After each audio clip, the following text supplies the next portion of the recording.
Swaraj news కి స్వాగతం। విద్యార్థులు మత్తు పదార్థాలకు దూరంగా ఉండాలి। విద్యార్థులు గంజాయి, గుటక, అంబర్ వంటి మత్తు పదార్థాలకు దూరంగా ఉండాలని వరంగల్ ఎంపీ డాక్టర్ కడియం కావ్య అన్నారు। బుధవారం బొల్లికుంట ప్రాంతంలో ఉన్న వాగ్దేవ్ ఇంజనీరింగ్ కళాశాల చందుపట్ల దేవేందర్ రెడ్డి అధ్యక్షతన నెహ్రూ యువ కేంద్రం వరంగల్ వారి ఆధ్వర్యంలో యాంటీ నార్కోటిక్స్ బ్యూరో తెలంగాణ గంజాయి మత్తు పదార్థాల నియంత్రణపై బొల్లికుంటలోని వాగ్దేవ్ ఇంజనీరింగ్ కళాశాలలో నిర్వహించిన అవగాహన కార్యక్రమంలో ముఖ్య అతిథులుగా Warangal MP doctor Kadiyam Kavya, Parakala MLA Prakash Reddy పాల్గొన్నారు। ఈ సందర్భంగా వారు మాట్లాడుతూ గంజాయి ఇతర మత్తు పదార్థాల వినియోగం, సరఫరా, అక్రమ రవాణా, విక్రయం నివారణకు ప్రభుత్వం కట్టుదిట్టమైన చర్యలు చేపడుతుంది అని అన్నారు।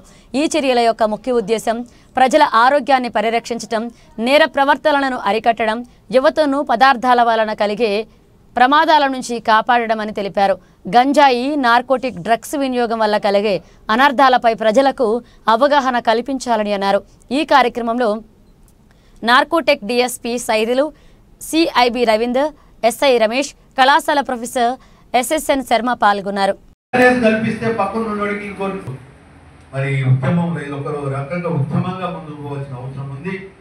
తెలంగాణ ఉద్యమంలో యూత్ ఎట్లయితే భాగస్వామ్యం ఉందో ఈ డ్రగ్స్ నియంత్రణకు సంబంధించి ముక్త డ్రగ్స్ యొక్క భారతదేశంలో తీర్చిదిద్దాలి అంటే భారతదేశం అంటే ఏదో కాదు, మన గ్రామమే భారతదేశం, మన ఇల్లే భారతదేశం కనుక మనము అక్కడ నుండి చేయడానికి ప్రతి ఒక్క విద్యార్థులు కూడా కృషి చేస్తారని చెప్పి వచ్చిన సోదరులు కూడా ఆలోచన చేస్తారని చెప్పి ఆశిస్తూ ఇంత మా అనే అవేర్నెస్ ఈ ప్రోగ్రాంకు మరి నెహ్రూ యువ కేంద్రం ద్వారా నిర్వర్తించడం అనేది, అంటే నెహ్రూ యువ కేంద్రం ద్వారా నిర్వర్తించాలంటే అర్థం చేసుకోండి, అంటే యూత్ను పూర్తిగా దీంట్లో భాగస్వామ్యం చేయాలనే ఒక ఆలోచనతో కార్యక్రమం తీసుకుంటున్నారు కనుక ఇది మీ దగ్గరనే ఆగకుండా దీన్ని మీరు గ్రామాలకు విస్తృతంగా ప్రచారాన్ని తీసుకుంటున్నారని చెప్పి ఆశిస్తూ సెలవు తీసుకుంటున్నాను। జై Hind.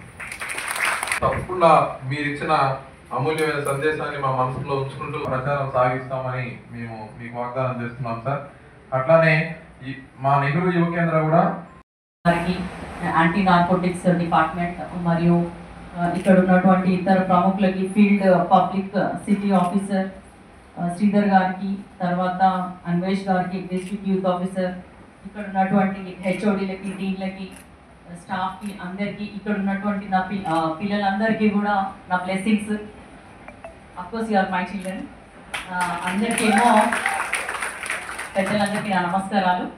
Being a doctor, I know what happens when you take any drug.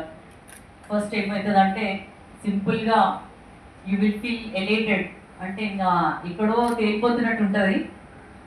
Even alcohol should be considered as a drug that is taken openly.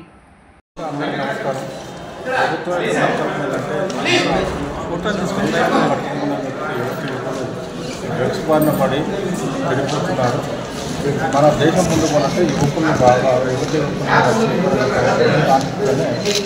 ప్రభుత్వం, మన తెలంగాణ ప్రభుత్వం ఒక డీజీపీ లెవెల్ ఆఫీసర్ని డైరెక్టర్గా నియమించేసి ప్రతి స్కూలు, కాలేజీ, యూనివర్సిటీ లెవెల్లో అన్ని ఆల్ స్టేక్ హోల్డర్స్ ఒక నార్కోటిక్ పోలీసే కాదు, సివిల్ పోలీసే కాదు, ఎక్సైజే కాదు, రెవెన్యూ డిపార్ట్మెంట్, ఆల్ డిపార్ట్మెంట్స్ని అందరినీ కూడా మమేకం చేసుకొని ఈ డ్రగ్స్ అనేదాన్ని డ్రగ్ ఫ్రీ రాష్ట్రంగా మా రాష్ట్రం చేయాలనే ప్రభుత్వం ఒక సంకల్పం। అందులో భాగంగానే ఆల్ డిపార్ట్మెంట్స్ కూడా కలిసి అన్ని యూనివర్సిటీలలో, ఈవెన్ హై స్కూల్ నుండి మొదలుపెట్టి యూనివర్సిటీ లెవెల్ వారు కూడా ఈ డ్రగ్స్ మీద అవేర్నెస్ ప్రోగ్రామ్స్ కల్పించడం జరుగుతుంది। ఈ డ్రగ్స్ ఏ పనిచేస్తున్నది, ఏ ఆర్గన్స్ పనిచేస్తున్నది పిల్లలకు విద్యార్థులకు తెలియపరచడం। తర్వాత ఇంకా నెక్స్ట్ కాన్సెప్ట్ ఏంటంటే ఊళ్ళల్లో కూడా, ఎందుకంటే తల్లిదండ్రులు పిల్లల్ని కాలేజీలకు, స్కూళ్ళకు పంపిస్తున్నారు, స్కూళ్ళల్లో కాలేజీలలో ఎక్కడ ఏం చేస్తారని వాళ్ళకి తెలుస్తలేదు। ఏదైనా డ్రగ్ తీసుకున్నటువంటి పిల్లల యొక్క బిహేవియర్ ఎట్లుంటుంది, బిహేవియర్ చేంజెస్ ఉంటుంది, వాళ్ళు డ్రగ్ వాడిన వాళ్ళు ఏ విధంగా వాళ్ళు అలోన్ ఉంటారా లేకపోతే అందరితో కలిసి ఉంటారా, ఏ విధంగా తల్లిదండ్రులుగా బిహేవ్ చేస్తారనేది కూడా చిన్న చిన్న డాక్యుమెంట్ ఫిలిమ్స్ కూడా ప్రభుత్వం ద్వారా మేము దాన్ని తయారు చేసి కూడా విద్యార్థులకు చూపించడం, డ్రగ్స్ తినటం వల్ల కలిగే దుష్పరిణామాల గురించి కూడా విద్యార్థులకు వివరిస్తున్నాము। ఇక ముందు కూడా ప్రజలలో కూడా, గ్రామీణ ప్రాంతాలలో కూడా మేము ప్రజలకు